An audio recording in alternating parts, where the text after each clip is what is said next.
পুতুল ওরা কি করছে? পুতুল দেখো কত বড় বড় ফিশ।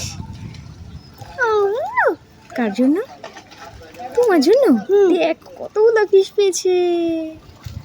আমার জন্য নাকি? হ্যাঁ আমার জন্য ওরা ধরছে। হ্যাঁ আমরা কি মাছ ধরতে যাব? কোথায়?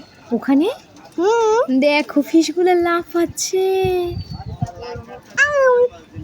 আমি তো বড় হয়ে তারপর আমি তোকে দিব।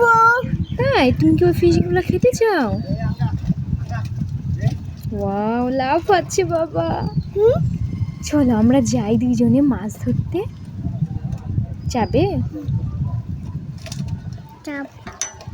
ঠিক আছে যাবো। আচ্ছা ঠিক আছে এখন নিয়ে যাও।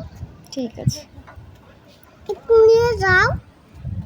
নিয়ে যাবো। এখন তো রোদ, পরে নিয়ে যাবো না। হ্যাঁ একটু নিয়ে যাও। ওই পাকা আছে না, না ওই ওখানে আছে না, ওখানে রোদ থাকবে না। বাবা বাসার পাশেই যদি এত সুন্দর ভিউ পাওয়া যায় কত ভালো লাগে তাই না?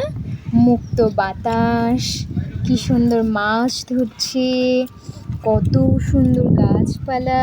তোমার ভালো লাগে? মুখে বলো। ভালো লাগে তো।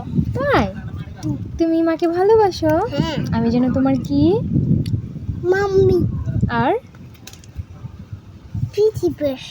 পৃথিবী আর বন্ধু। আমরা কি ফ্যামিলি? Happy family. তাই আচ্ছা আচ্ছা ঠিক আছে। ওরা মাছ এখন কি করবে জানো? কি? বাজারে বিক্রি করবে। বাজারে বিক্রি করলে তারপর আমরা কিনতে পারবো, তারপর ওদের অনেক টাকা হবে। আচ্ছা মা আবার ঢেলে দিল। ওখানে কেন ঢেলে দিল জানো? যেন মাছগুলা জীবিত থাকে, জলের মধ্যে রেখে দিল। বুঝেছো? কেন? মাছগুলো যাতে মরে না যায়, পরে বিক্রি করবে তো সেই জন্য। কেন ঢালছে কেন?